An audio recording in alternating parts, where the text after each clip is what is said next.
Hello gamers, I'm Goth Baker, and welcome back to the Banging Bake Sale series where we're working on getting 99 cooking by only making baked goods on our level 3 BAKELOCKED account. I've explained the rules in previous episodes, but if you're curious for a refresher, you can find them listed out in the comments below. Now, without further ado, let's go ahead and dive right back into where we left off last.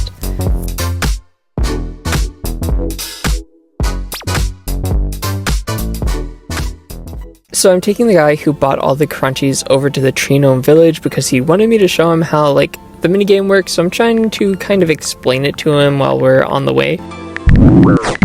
Oh my gosh. Oh my gosh. Oh my gosh. I could have just died there. I was not paying any attention whatsoever. Alright, well we made it here in mostly one piece, and I explained to him how the minigame works, but also 27 cooking. We can now make a different kind of BATTAS, and yeah, it looks like he got himself some robes and it's actually going pretty smoothly. So the next thing on our list to bake are the BATTAS, starting with the fruit BATTAS. So we prepared the tin as normal, bake the dough for a short while, top the BATTA with chunks of pineapple, orange, and lime, lay 4 sprigs of equi leaves on top of the BATTA before baking it in the oven once more. Finish the BATTA with a sprinkling of gnome spice. BATTAS are normally a safer dish, and the fruit BATTA is definitely an acquired taste. So I prepared all of our ingredients to make the first BATTA, and it turns out that I cut up the wrong fruit. I need lime chunks and not lemon chunks. Luckily for us, that is a very easy fix, and we have prepared our first fruit BATTA all ready for cooking. And to top it off, all we have to do is throw on a little bit of gnome spice, and there we have it, our very first finished fruit BATTA. And if you're curious to know what an inventory of these looks like to be prepared, something kind of like this probably can only fit about 3 at one time, but there we are. 27 cooking as well, and we can now make the worm BATTA variant soon.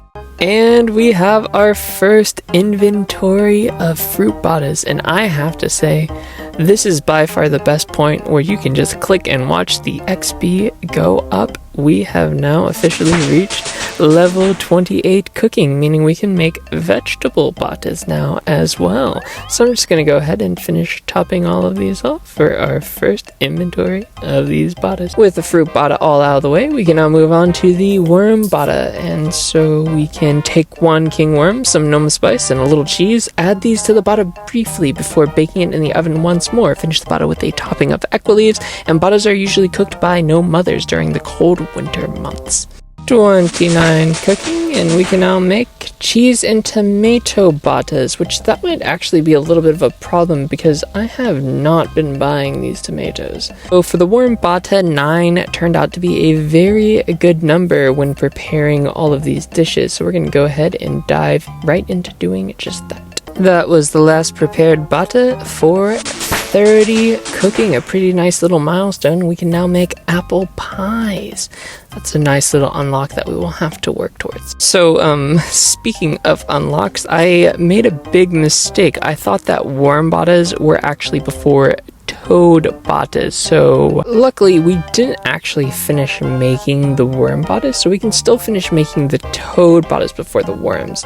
So next, add some prime toad legs, a sprig of equi leaves, and some spice along with some cheese to the BATTA. Bake the BATTA in the oven once more and serve hot. Toad BATTAs are sometimes called toad in the hole. Apparently there's a similar human dish that uses sausages. How odd. Because I almost finished the worm BATTA first, I'm going to go ahead and impose a 3k penalty.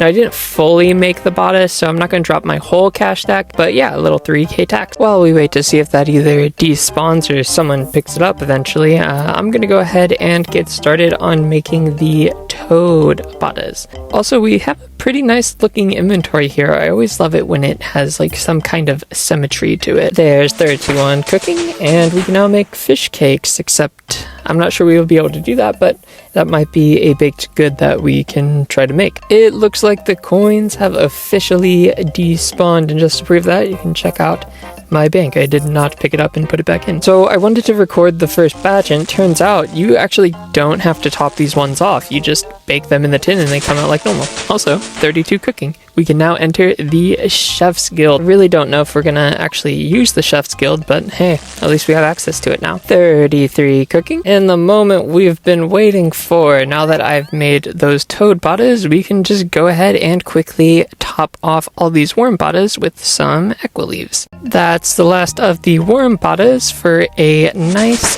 level 34, meaning we can now make garden pies once it's unlocked. I made sure to double check which BATTA we needed this time, and the next BATTA looks to be the vegetable BATTA. Place some Ghiani dough in a BATTA tin and bake as normal. Add to the plain BATTA 2 tomatoes, 1 onion, 1 cabbage, and some dwell berries. Top the BATTA with cheese and briefly place it in the oven once more. Finish the dish with a sprinkling of equi leaves. There's no better BATTA than a vegetable BATTA. So this is what our preparations for the vegetable BATTA is looking like, and I have to say it's looking pretty nice. All there is left to do to finish off these vegetable BATTAs is to throw on a sprig of equi leaves. We've also reached level 35 cooking, meaning we can make vegetable snap balls now as well. I'm always so worried that like while I'm doing this, I'm going to accidentally like eat one of the equi leaves and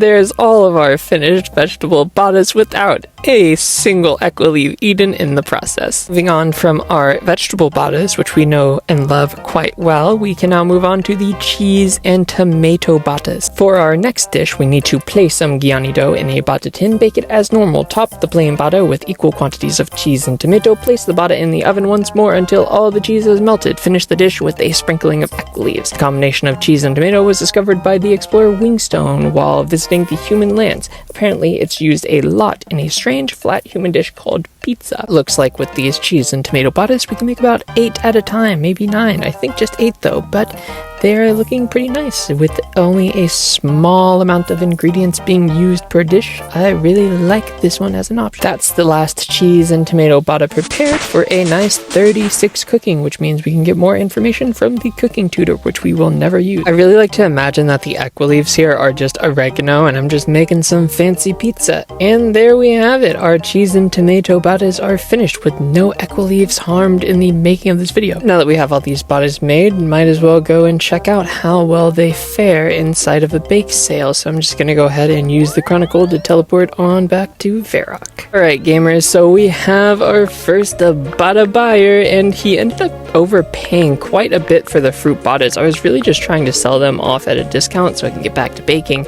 but he wanted to pay 500k for them, and well, he's in max, so I don't doubt that he doesn't need the money, and it's gonna go a long way to our fashionscape. I am so excited. We can finally invest a little bit in some fashionscape, and I really just want like just a full set of just various black items, so I'm going to go ahead and pick up this black beret to start.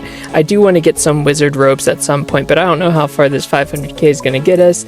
In the meantime, I'm going to pick up some flowers and see where it goes. Alright, so this was the extent that we could invest in the fashionscape for now. We definitely made a lot of progress, and we still have a ways to go before we have a good look going. Right, so we had some extra BATTAs left over, which we can now sell for actual cash that we can use to buy more ingredients. Like I mentioned before, I didn't want to spend the 500k, which we did not deserve, but is very much appreciated on things like ingredients. So now we have a little bit of a baseline of cash to work with this 95k, and yeah, this guy ended up getting a pretty good deal, so I feel good. And with that, we will invest some of our actual like earned cash into getting some fashionscape as well, because I really want the complete black robe G look, because it feels kind of awkward having only one piece, and I guess I'm just going to let this buy over time because I don't want to force buy it right now.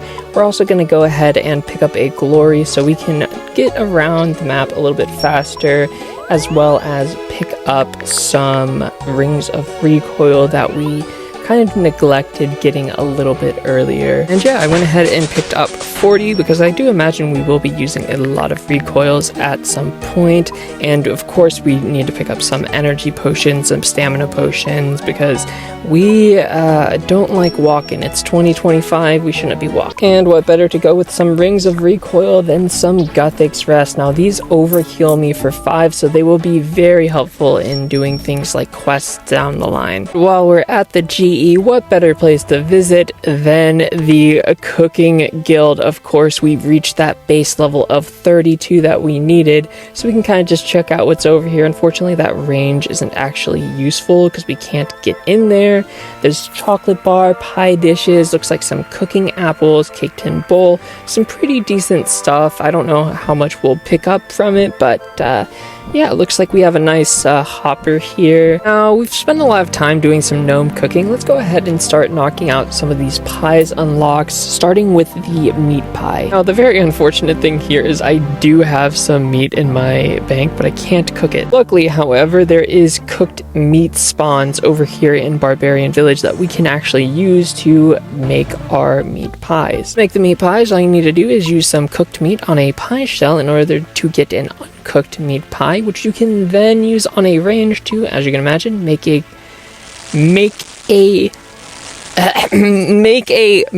pie. There we go. We have our meat pie, meaning we have mud pies unlocked. I was really liking reading the book, so we're gonna get these pie recipe books. Let's start with a mud pie, which is our third option here. So start with a pie shell and add a bucket of compost, then pour in a bucket of water to keep the consistency gooey. To finish, cover with clay and bake until a good shell forms. Serves at maximum speed with a good over-the-arm throw. Jeez, that actually sounds painful. So the first thing on our list is to get a bucket of compost. So I'm going to go ahead and start off by teleporting down to Draenor. And while we're over here, I might as well trade Diego, and pick up some more teleport cards so that we can teleport back to Varrock once we're done. And yeah, I'm just gonna, I guess, get as many as I can. Now, conveniently at the patch over here, we can then pick up our buckets of compost from Istan?